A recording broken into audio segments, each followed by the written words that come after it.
Video last దాకా చూడండి, surprise అయ్యండి. మామిడికాయ పచ్చడి ఎలా పెట్టానో ఈ వీడియో చూపెడతాను. మామిడికాయ ఇది పిక్క తొక్కు పెడుతున్నాము. ఇప్పుడు ఈ మామిడికాయలు తెచ్చుకొని ఒక్కరోజు నీటిలో నానేసుకొని శుభ్రంగా కడిగి తడి లేకుండా బట్టతో తుడవాలి. ఇప్పుడు దీన్ని చిన్న చిన్న ముక్కలు చేసుకోవాలి. ఇవి కిలంబావు వక్కలైనవి, మామిడి వక్కలు.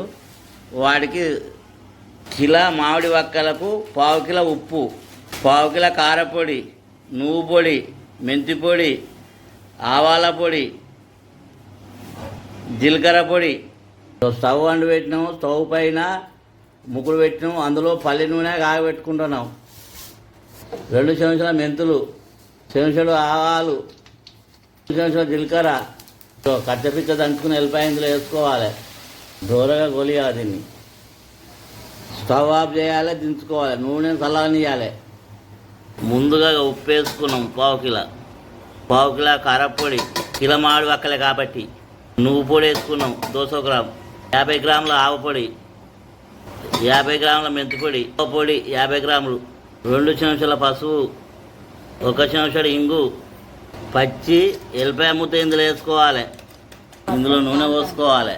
నూనె ఇందులో పోసుకున్నాం. మొత్తం కలుపుకోవాలి. మొత్తం కలపాలి. ఇలా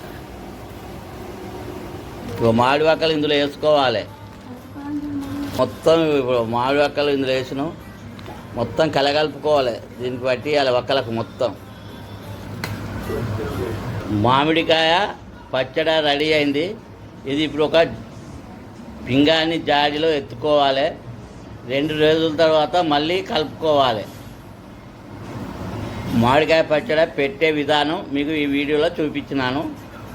ఒక్క తొక్కంటారు, ఒక వక్క పెద్ద కొడుతుంది కాబట్టి మామిడికాయ పచ్చడి రెడీ అయింది. ఇప్పుడు ఇక మొత్తం కలిపినాము. ఈ పింగాణి జాడిలో ఎత్తుకోవాలి. ఎత్తుకున్న తర్వాత 3 రోజులకు మళ్ళీ కలుపుకోవాలి. చూడు.